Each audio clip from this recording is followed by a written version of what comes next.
Hello and welcome to Antique Needleworkers. I'm Shelly and this is a channel about cross stitch and all of my crafty endeavors. If this is your first time here, I thank you so much for joining me today, and I hope you find something in today's edition that inspires you or helps you learn something new. And if you're a return subscriber, I thank you so much for coming back time and time again.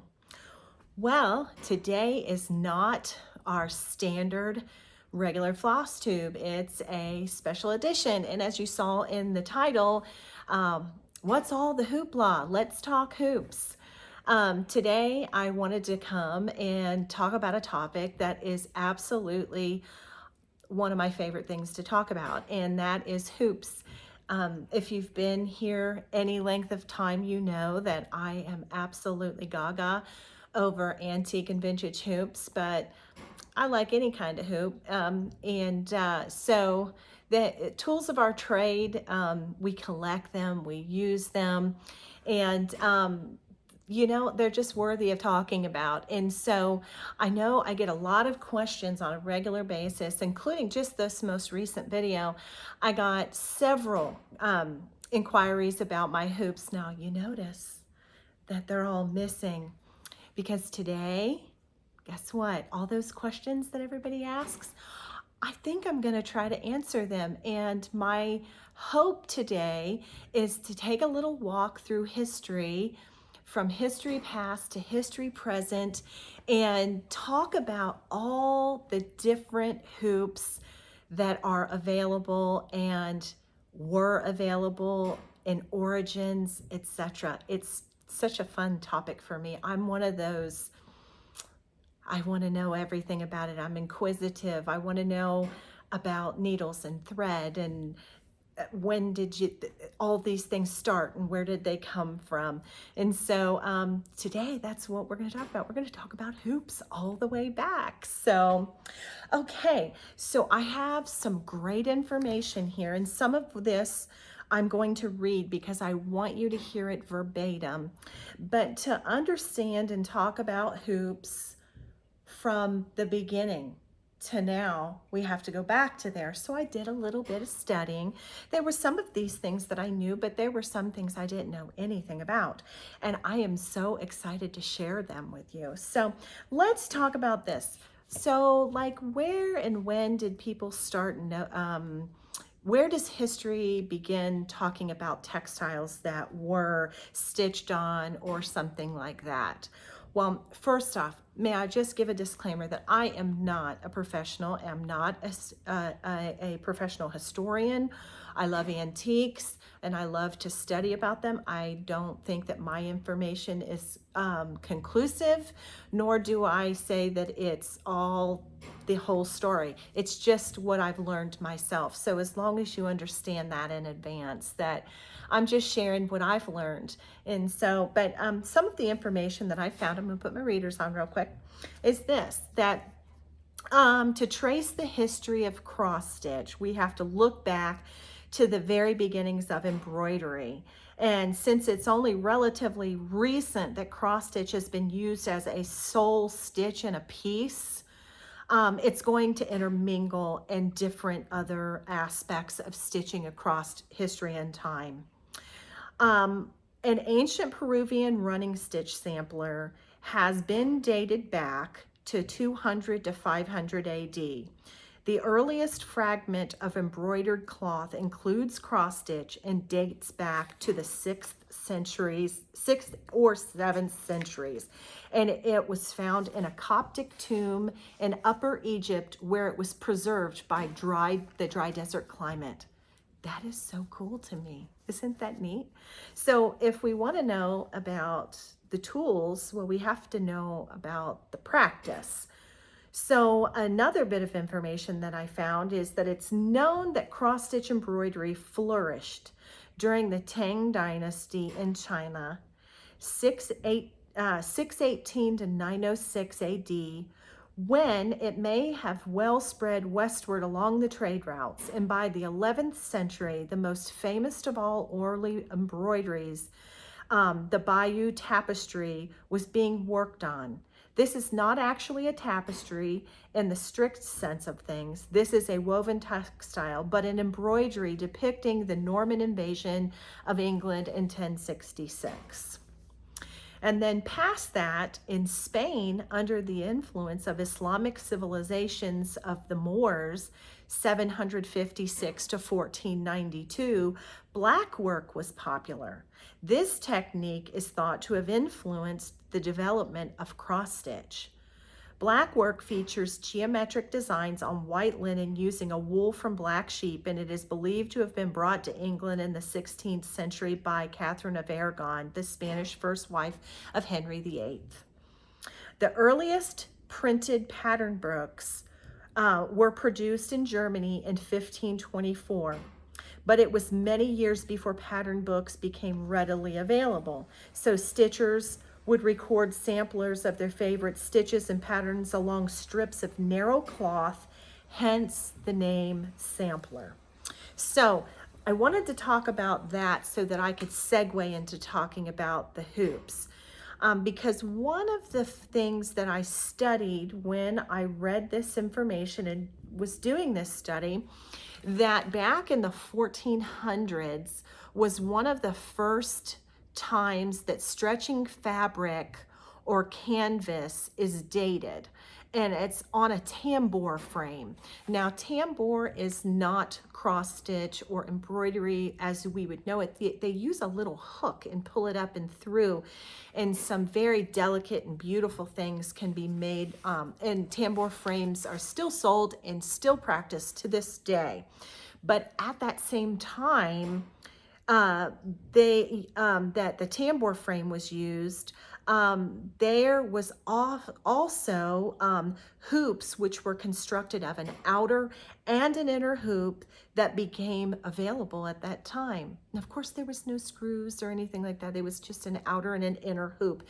And of course, we've all seen Elizabethan times and Victorian times where you see the beautiful women in their long gowns stretched back doing their needlework. And so that was the earliest bit of information. I'm not sure that that's concise, but that's what I found, was when hoops of an outer and an inner hoop were being available and were taken notice of. And the information that I last read about patterns being the earliest printed pattern books being 1524, I have a collection. You know, I talk about, I love books. I want to learn everything about everything.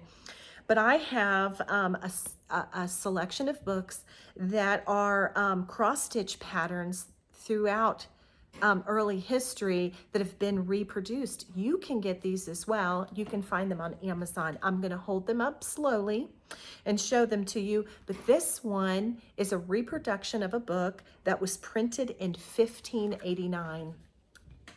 And this is, and within this, I'm just going to show one page very quickly. This is what you get. And there's samples of patterns that were common from 1589 in here. And it's just amazing to see what people were stitching all that time ago. As well, I have the next in the series, and it's from 1660. And as you can see, again, it's of the same format. I don't want to give away what's inside, but just to give you a little reference. But anyway, this is a collection, volume 1 from 1660. And then as well, there's a volume 2. There's a volume 3, but I still haven't found it available. But there is a 4th volume as well from 1660. So neat to see. So neat to see that it's just not us. I have another one of those, but I literally left it on my desk, and it's from the 1700s. But we're going to hop up, and this is volume 1, and now we're starting to see some color. And this is from the 1800s. Again, these are reproductions of the original books. And then we move into this, 1800s, 100 antiques Stick monster patterns from plates in book 1. There's all kind of goodness in these books. And you, honestly, these are available on Amazon. If you're interested, you can find them. I know that I'm going to get a lot of questions, so I have in my mind, I'm going to compile an Amazon list so that you'll be able to link to these things. I'm going to have to get on that. I won't be out immediately, but I will let you know when I do. That way, the things that I talk about that are very readily and easily available, you can just go right to them so that you have no question and know that you're exactly there. This is another one like that. It's 1890s, 19th century charted alphabets from Europe. Look at those gorgeous fonts. And now I'm going to flip the book and look at the back. That's some more examples of what's in there. These are just phenomenal. And then the closest in time frame of these antique reproductions, this is cross-stitch patterns from 1870 to 1900. Aren't they wonderful? I thought that was a good tidbit that you might want to see, considering I read that information. But when I read that, you know, it was interesting because I already had these books. So pattern books, the earliest one I have is 1589 and it said 1524. So maybe she'll come out with the one with the information prior to. Maybe that resource wasn't available to the woman. Angela M. Foster is who put these books together and reproduced what was within those. So those are really, really neat. But anyway, so we've talked about that. And so we know that somewhere in the 1400s is when the hoop began to be seen and be used. And a very, very neat, there's some facts that I've come up with that I found that were very, very neat. And that is that the first patent that was granted for an adjustable hoop, or a hoop that we're accustomed to, that has a mechanism to tighten or loosen it, the first patent was given to a woman, ladies. And it was in 1903, and it was awarded to Helen Harmes, or Harms, Harmes. She was from Washington, Missouri, and she was awarded the very first patent for an adjustable screw top hoop right here in America. So I thought that was very, very interesting. So now that I've introduced what I want to talk about, so enough talk, let's go look. I've set up my my cutting table. I thought it was really good to be able to lay all of the hoops down and the grids behind it so you can see sizes, etc. But I'm going to take the camera and I'm going to go over to the cutting table, and I'll start showing you them, and I've got a lot to show you, and you can't believe that there's so many differentiations of the hoop, the scroll rod, and things like that. And so let's go dig in. Okay, here we are. We're over here at the table. The first set of hoops I'm going to show you are common everyday hoops that you would see at a store nowadays, commonplace. I'll say this hoop right here, this is my oldest hoop that I have personally had, that I have stitched on. And it doesn't mean that it's the oldest hoop in the collection. This hoop right here, I've had since I was a teenager. I cannot remember not having it. Of course, I've had to wrap it with twill tape, but I think I got it at Benjamin Franklin, and it was maybe $1 or $2 at the time. And so since I was a teenager, I don't remember a time that I did not have that hoop. And of course, they come in all kind of different sizes. This one's the same. I think this one says it's a 5x9. But they come in an array of sizes. You've got this, which this one is about a 10-inch. And then this would be right below that, about a 9-inch. And then you can get them in all different sizes. They're very lightweight, very inexpensive, and can be purchased readily anywhere. You can buy these at Walmart. You can buy them at Joann's, Hobby Lobby, Michael's, any of the common places to which you would buy craft supplies. Now, this is what I started with. I have quite a few more of these in my collection. But of course, this one right here, like I said, I've had this, I was a teenager. I don't know how old it is, but it was just a dollar or two. These are readily available. A lot of people use these, and they're a great tool. They get the job done, and you can buy them readily everywhere. So like I said, they're lightweight, they're very inexpensive. And so this is where most people begin, is they just go and grab an embroidery hoop and roll with it. But somewhere along the line, I started to begin to fall in love with old embroidery hoops. And I saw them and got to learn a little bit about them.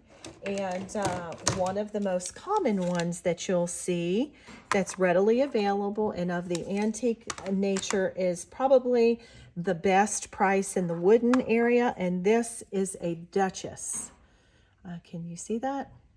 This is a Duchess hoop. This is like what was discussed in the 1400s. That would be a hoop with another hoop on top of it that someone would make and then stretch their embroidery on it. The Duchess was known for being self-adjusting because it adjusting to the thickness of fabric or what have you. And they come in an array of sizes. I grabbed just a few, and here's a few. I love these teeny tiny 3-inch hoops. I will say to you that my very favorite hoop size is a 4-inch. And the way I stitch is this, the sewing method. I sew on the top. I'll show you. When I hold a hoop, I hold it like this and I rest it in my hand and I press up from the underneath because I go like this. I don't poke it through back and forth. Now, of course, you do have to, to get to the back side occasionally, but really I stay predominantly on the top. This is a 5-inch. So that's a little big for me. I prefer a 4. It becomes an extension of my hand. But this hoop, and they also had oblong sizes. I actually have one across the room, but I just happen to bring this one. I love when I find them and they have been wrapped. And that's whatever sweet stitcher used this, and this belonged to in days long ago, that her evidence of her work has been left there as she has wrapped her hoop to make it hold her stitching more to her liking.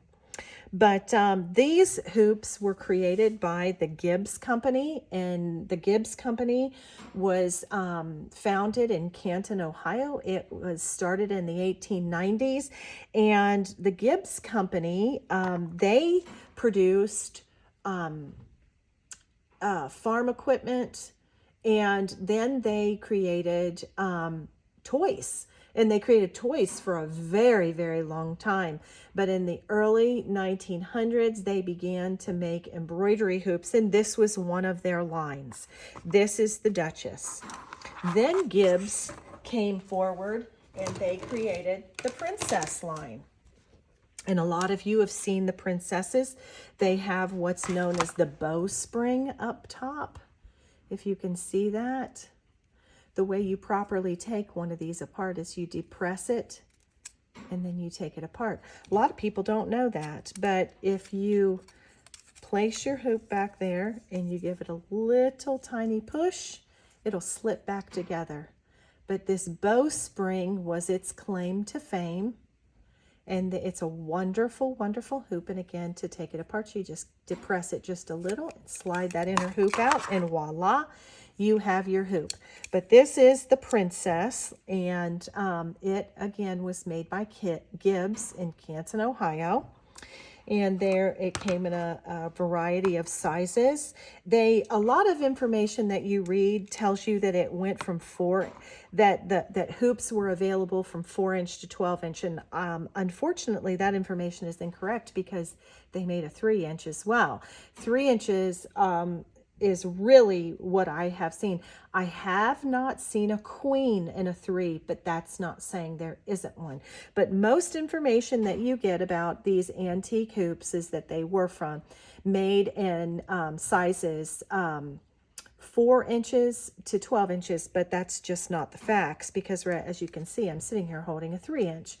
And I have to tell you that in my purse, I use some Blackbird fabric, and I can stitch anywhere at any time because I created myself a little sewing pocket, and it's no bigger than, I'd say, I hate to use this reference because I don't smoke, but it's about the size of a pack of cigarettes.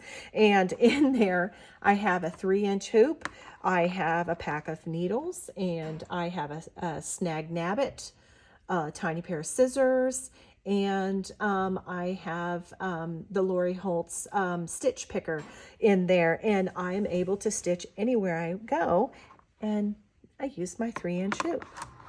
And so we're going to progress forward from there to the queens. Oh, and these are my favorites, and I look high and low for my beloved queens, and you'll notice that they have a dial, and you unscrew it and you're able to take it apart.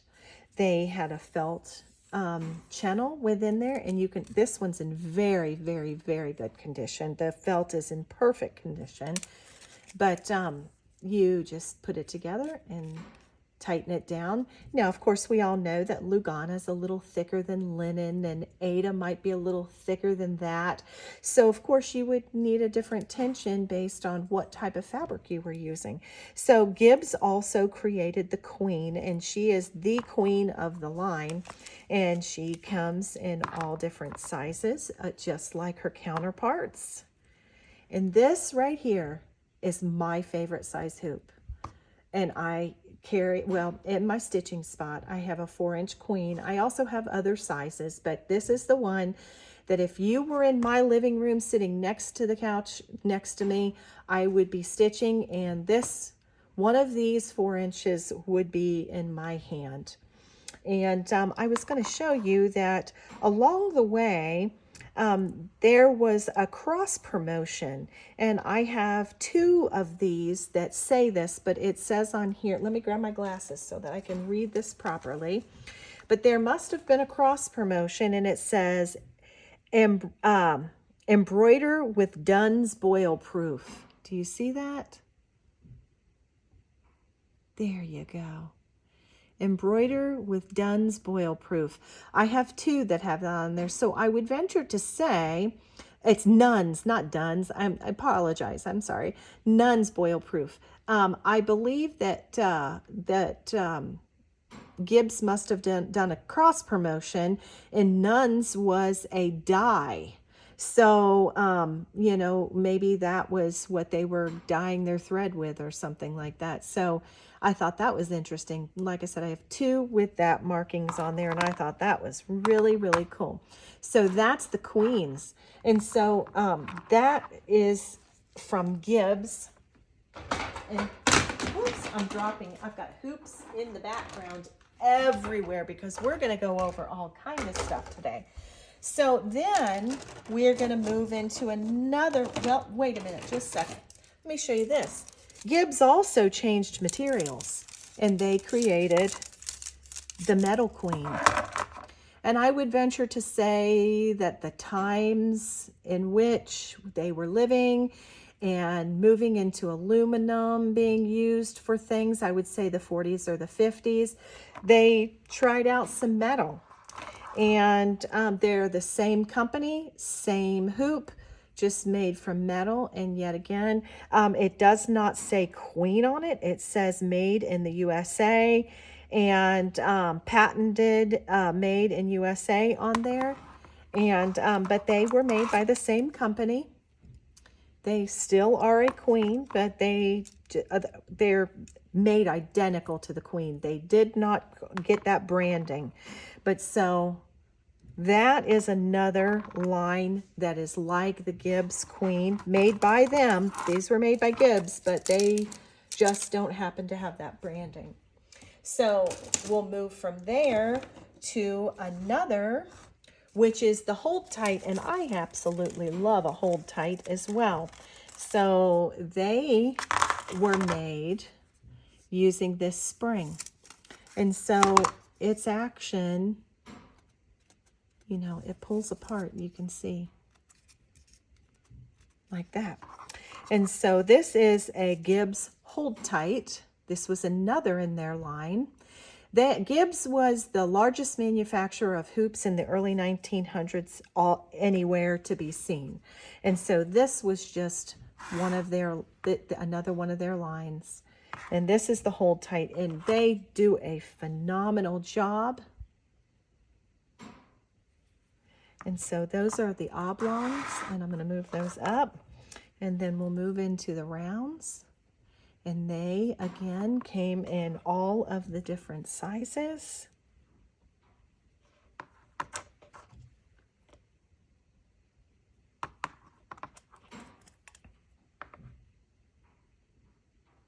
That's the 4-inch, and here's the 3-inch. They work phenomenally. Now, we've walked up in history there of this American company.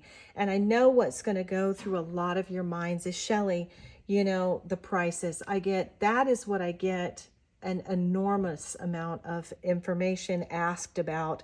And I will tell you this, I'm just going to line it up.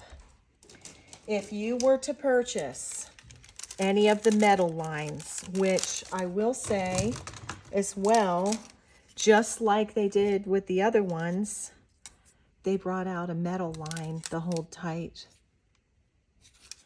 And so you see how we've moved up. We've gone, these are the earlier hold tights, and then we moved up to the metal. And I believe that's probably the 40s and the 50s when aluminum became an item that was used in manufacturing a lot. Now, let's talk about price. Now, I'm not going to give you the price of what you're going to pay for these, but what I am going to say to you is that if you were going to purchase an antique hoop and you wanted to know what hoop could I get that would be the most affordable, well, I'm going to tell you, the metal ones, they don't garner as much price as the wooden ones. The wooden ones are older. But if we were going to stack this up dollar for dollar, how you could purchase and get into a vintage hoop for the best price, well, I would say a hold tight and a Duchess are going to run in the same neighborhood of things. And this is a way to get into a beautiful hoop that's antique, that's been held by the hands of someone in history past in our craft, and is going to do a beautiful job. This is where I would believe to be an entry level. And then you're going to move up in price. And when you move up in price, you're then going to move into your princesses. And that is with your bowspring. That would be, so this would be your entry level, your Duchess or your hold tight, and that will get you into an antique hoop. But then you're going to move up in price for any type of princess. So that would be the second level. But then when you're moving to the top of the line, and the most sought after and the most expensive hoop will be your queens. These are, you have to remember, these haven't been made since the 1920s. These wooden hoops, they have not made the wooden lines like this since the very early 1900s. So, you know, these aren't made anymore. So they're highly, highly sought after. And you know, I wish that there was a way to say that you could get in and not spend a ton of money. But these are, and this is an heirloom and highly sought after. So Unfortunately, you know, you're always going to probably give a pretty penny unless you get to a garage sale or someplace where one's tucked away in a basket and it's unknown. Because anyone who knows anything is going to, and some of the people are really scalping on eBay right now, putting an opening, buy it now at $500 for a size 4 hoop. There, you know, it's kind of hard to find that number 4, but anyway, you know, that's ridiculous and it makes it no fun for anyone. But if you wanted to go into the queen family, you could always go into the queen family in the metal line. It just depends on what's important to you. One is no better. Listen, none of these hoops are any better than the last. They hold our fabric. It's a matter of collecting. But if you wanted to get into the family of the queen, this would be the most affordable route to go, is with one of these. So now we visited the old girls. Now let's start moving up a little bit. The next ones I want to show you are really, really neat. I loved when I found these. This is called an adjusto. Would you look at that? It's got this little bridge and you open it up, and these are cork lined, but they're very neat. I remember the first time I saw one of these, I was like, wow, that's just cool. And maybe I'm easy to entertain. I love, love, love everything to do with our craft and our tools. And so I love seeing all the different waves of the way that things have come to pass in how they've moved through the years. And this is an adjusto. And these are pretty reasonable. If you find them online, they probably would be between a hold tight and a princess in cost. And then let's move on a little farther. Okay, so then there's some other lines, and I don't exactly know if this was, I couldn't find any information, but it's like a hold tight. I wonder if it wasn't between this hold tight and this hold tight, moving from wood to metal, but they have a wooden metal inner ring. I'm just surmising, I don't know this as a fact, then with the outside metal casing. But very, very interesting. You wonder what the thought process was. But then here's another one, and you see how this casing conveys into its spring. Well, here's another one like that, but it's different. You see how it's spring? And I couldn't find a bit of information. Oh, and look at that. It's all wrapped. Somebody put strips of muslin on there and made it work for them. But then I have several of these, and this is really neat. It's a wooden hoop on the inside, but there's a spring inside this casing. I wonder if they didn't do that, and as you open it, to slide it over, it just kind of opens a little bit. But I thought, well, this person must have been thinking, well, I'll put my spring inside here so the thread doesn't catch in the spring. Do you think maybe that's what they were thinking? Could be, I don't know. But isn't it interesting and fun to look at? Then there's another brand, and it's called the Monarch. See, it's got this very long screw on it. See? That's a Monarch. And I think it would be easy to get your fingers in there to twist it. So that's that. And then here's another one. It's almost like an adjusto, but like a wooden version. See? And it's all wood. This is in absolutely excellent condition. And it has a little give to it, so it works really nicely. And so that's another vintage hoop. The wood is very nice. These vintage hoops, I will say, the modern hoops, let me show you. they offer such a light hand. They're so very light. But I wouldn't say it was like balsa wood, but all of us have held one of these common normal hoops. And they're very, very light and very easy to use. The wood on the antique ones, it's like very nice wood. It's almost like, you know how modern furniture is just not made like from the beautiful antique woods? It's kind of the same thing, but they all do the job. But as a collector, you really can tell the difference in that. Now, I want to show you a few other antique ways that stitching was hooped. This is from the 1800s, late 1800s, early 1900s hoop. Now, I don't know if it came with an outer hoop or a band or what, but when I got it, it had nothing. But the way I use it, if I use this, is I took a piece of elastic that was the same width as this, just a little shy of it.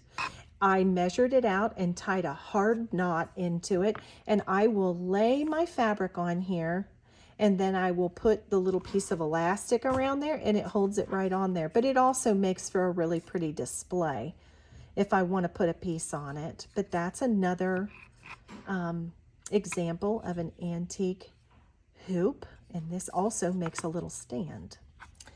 And then as well, I have from France, this is an antique frame. And let's see if I can't get the camera to pick it up better. It's a stand, but it's a frame. And this would be more like scroll bars. And the way you do this is you can screw this and you can make it taller. You can't make it any wider, but you can make it taller or shorter based on where you put the bars. You could even make it that small.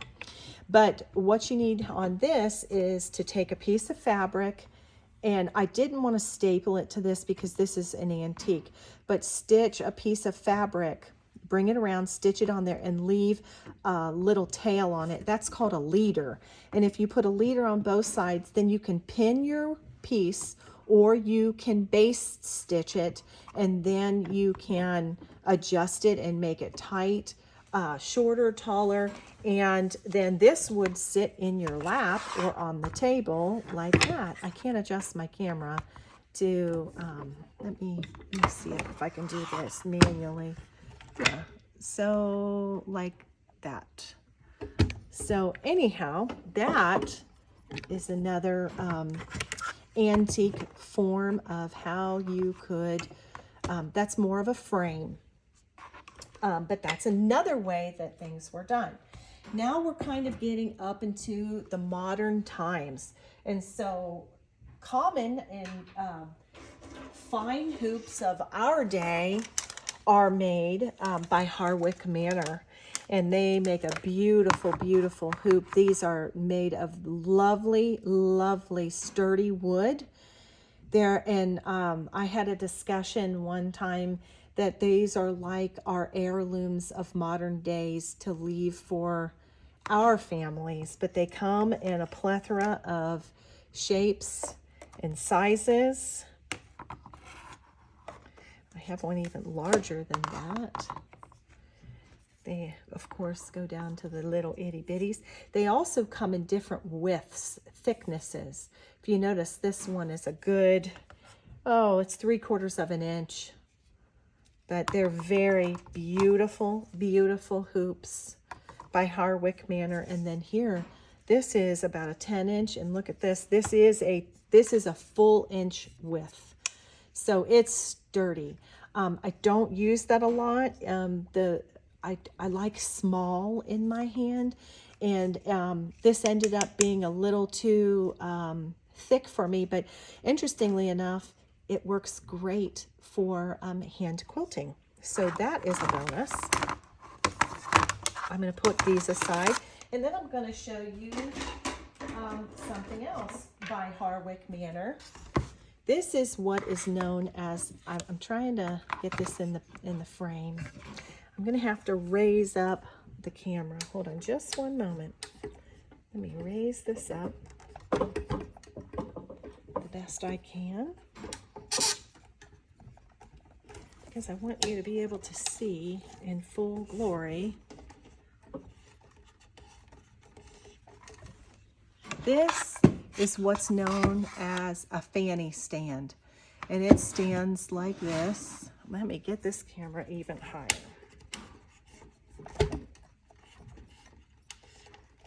Hoping you can see that better.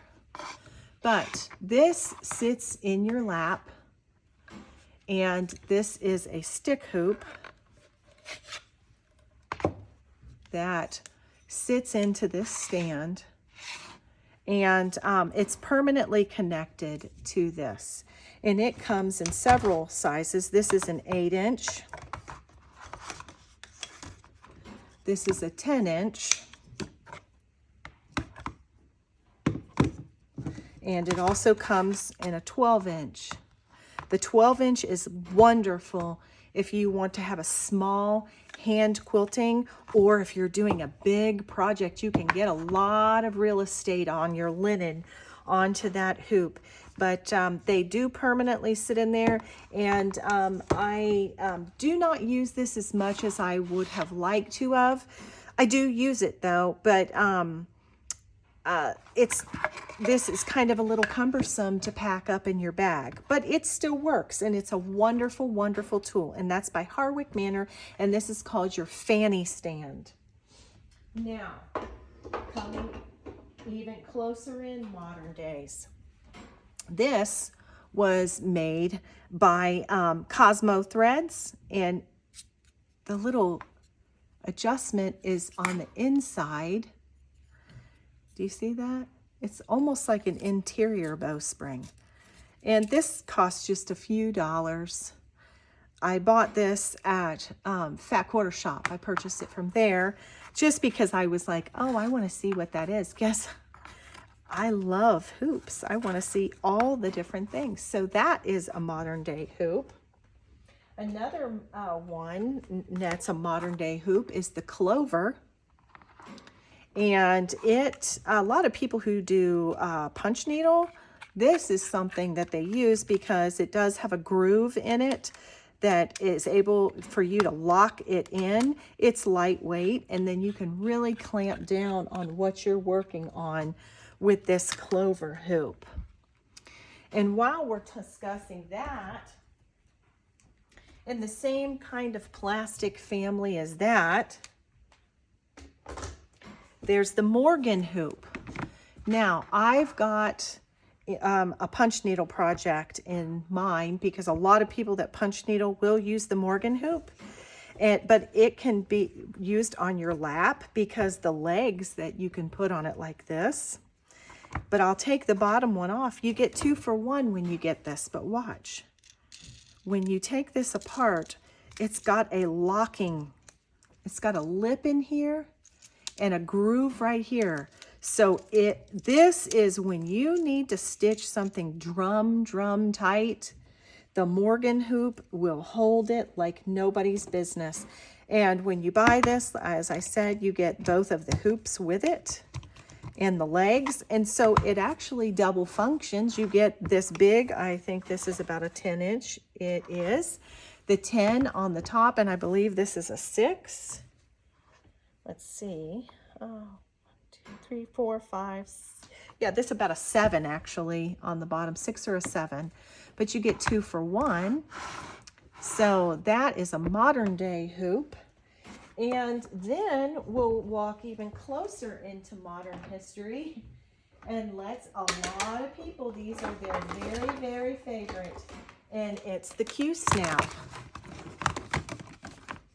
Now, I bought these Q-snaps, and I believe a friend of mine showed them to me in 2003. And you know, I bought them very excitedly, thinking that I would like them, but they are too cumbersome for my hands. I prefer, like I said, something thinner, something lighter, And I like that little 4-inch size so that I can put it in the palm of my hand like that. And so, but these are going to Alabama to the cousins, because I messaged Christy, the Floss Boss and cousin. I said, girl, you are a Q snapper. You want these? Because I bought all of them with the greatest of intentions all those years ago when my friend Cindy Mantle showed them to me. But they just didn't end up being my cup of tea, which is okay because they are someone else's and I'm passing the stash. So, but these are the way you use those. If you've not seen or used a Q-snap, they come with these little brackets. You put your stitching over top of it and then you simply snap that on, and it's wonderful. And the picture frame effect of the square, I think that's really what made me, I was like, wow, that's great, because you can get really a whole lot of real estate in a square.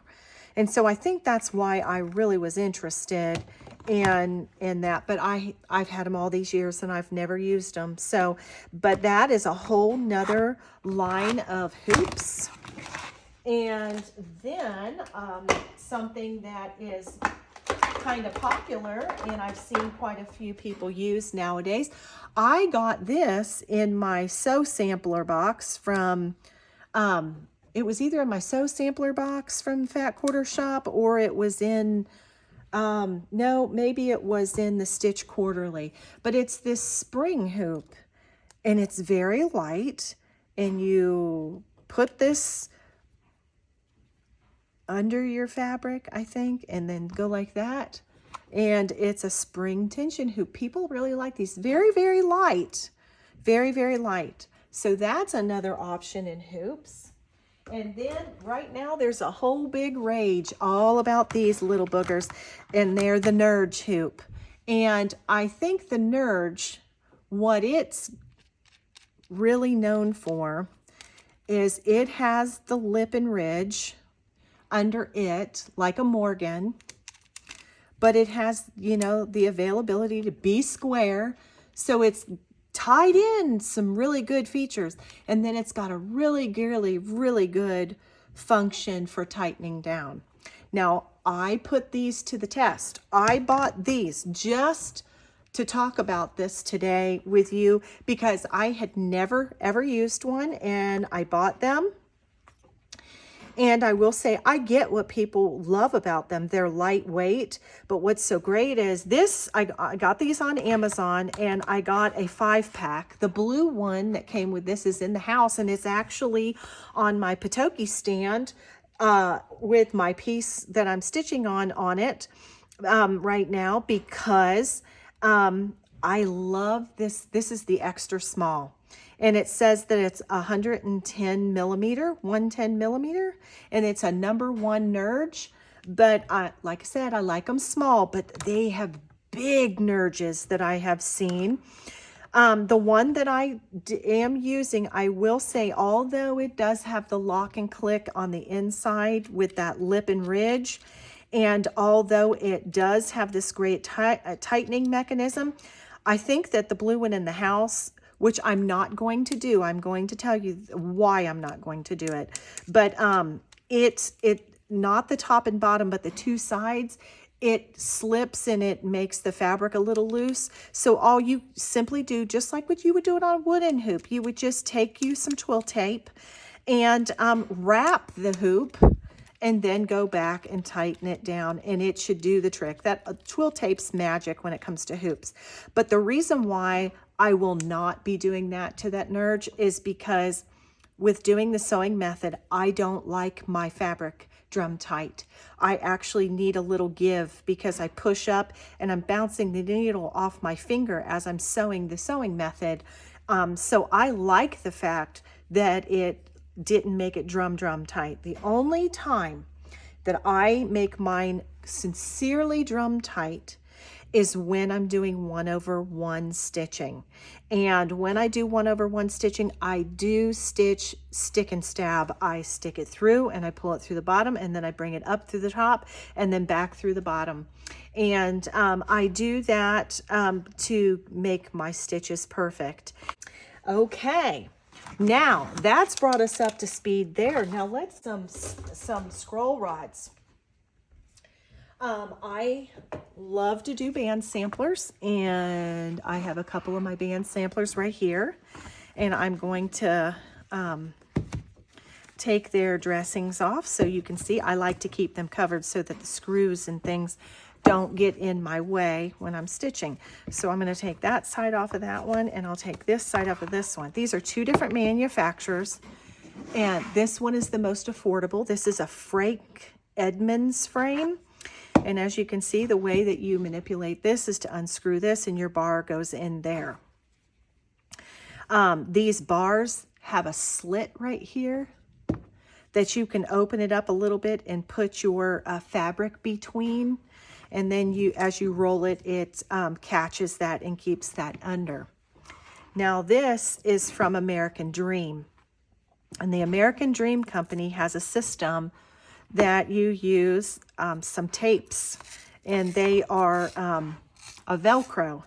And you permanently put their Velcro that they have for the American Dream frame on the scroll rod. These are very well made, very nice, hardy wood. But so you attach that and it permanently stays there. And then on your subsequent pieces, this will come off. You can just pull it off later in your project. I don't want to take it all the way off because I'm working on this. But you put the other side of the Velcro and then you just bring it and hook it on like this. And then you tighten down your piece. And that's how you use an American Dream frame. These are very nice frames. So scroll rods, and you can get either one of these. American Dream has a shop on Amazon. So these are very much available, and Frank Edmonds are very much available. You can find those at all of the box stores, Joann's, Michael's. I back up. I don't know if you can find it at Michael's. You may. I think you might be able to find them there, and Hobby Lobby, and yeah, Michael's, Hobby Lobby, and Joann's. So these are my little scroll frames, and I do my band samplers on those.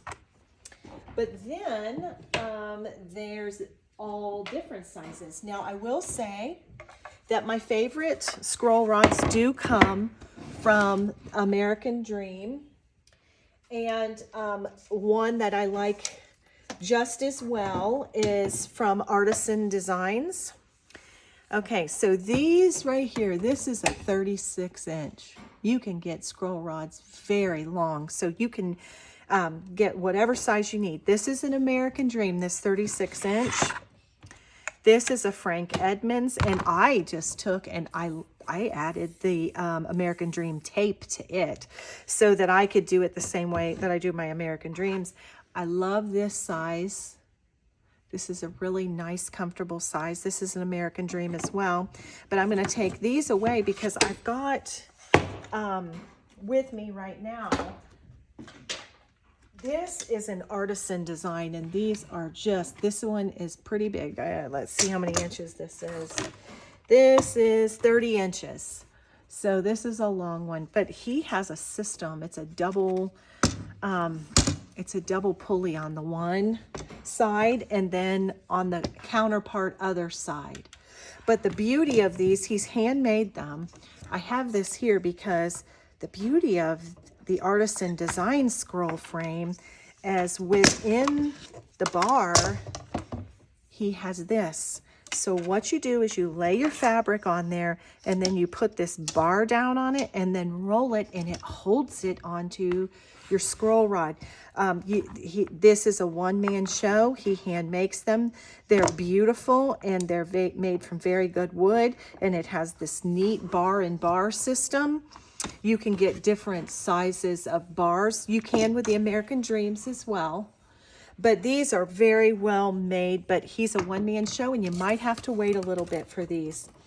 One of the scroll frames that I don't have is a roller frame, and a lot of people use those and love those. So that's another one you could look into.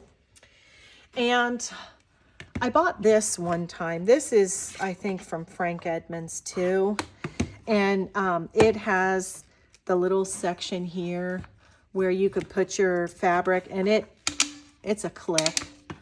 But I have to be really honest. I'm going to tell you the truth. I went to use it and it was a real letdown. But it might be somebody's very favorite thing. It may have been just user error, but I did think since I had it and we're discussing hoops and frames that we would talk about that. It's got these little triggers and you can pull them and you can move it independently. This was super inexpensive, super, super duper cheap. And I think I picked this up at Hobby Lobby, but I was trying to load something and got frustrated and I said, yep, nope, I'm not using that. So I don't use that, but I do have that. And then another few things and few ideas that I will tell you that are out of the ordinary, but a doable thing. Let's say you had a very big project. Look at here. This is a quilting hoop. You see the width in that? This is a quilting hoop. This is a quilting hoop. And if you wanted to get a lot of real estate covered in your project and you didn't want to use a scroll frame and carry that around, you could actually use one of these. And actually, this is a giant antique hand quilting hoop. There's no way I can even fit it. It's 25 inches wide. But if you had like that big ginormous thing and you just had to have it all in a hoop and wanted to see a big vast portion of it, you could use this. And so that is everything at the table right here.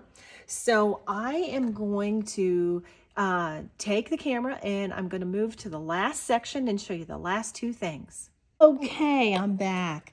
Now, if you ever wanted a view of where I sit, this is my quilt frame with my quilts on it that I'm hand quilting. So that's where I sit right there. Okay, this is my daylight stitching station where I have one of my projects on scroll rods connected. This is Hannah Campbell. Isn't she gorgeous? This is a very, very neat stand that you can put your scroll rods on. You buy the stand. It doesn't come with the scroll rods, but you clip it on. Look, and I'll show you a neat function to this. Let me move this out of the way. If you want to get to the back of your project, it just flips over. So that's very nice if you were looking. I thought you'd want to see this.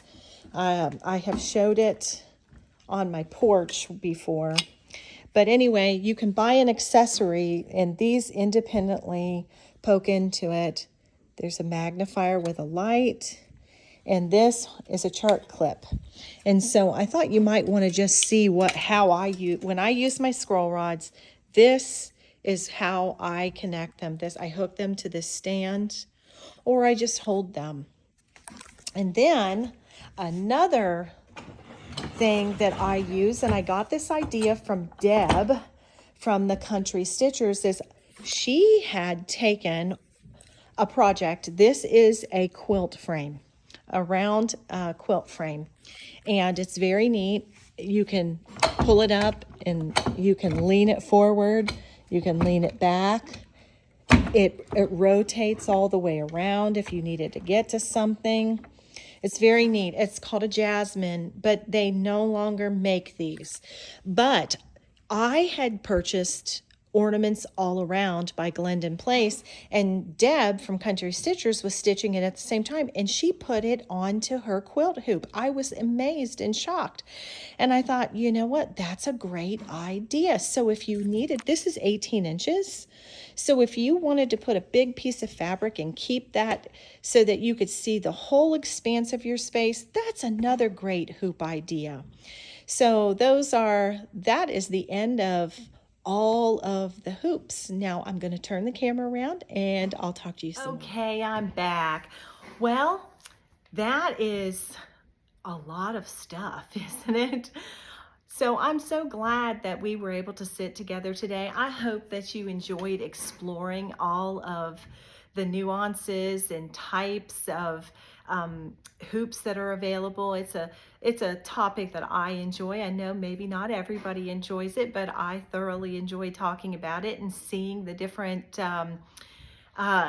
tools from long time ago to modern and the things that are available, and to figure out what it is that's best or works good for you.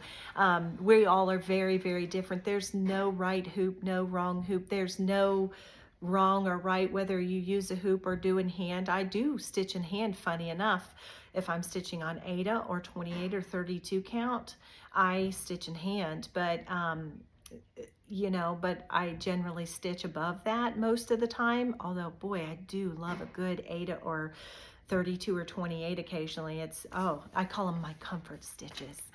But so anyway, I hope that you enjoyed that little walk through history of hoops with me, and I thank you so much for joining me and spending time here in the mill with me today.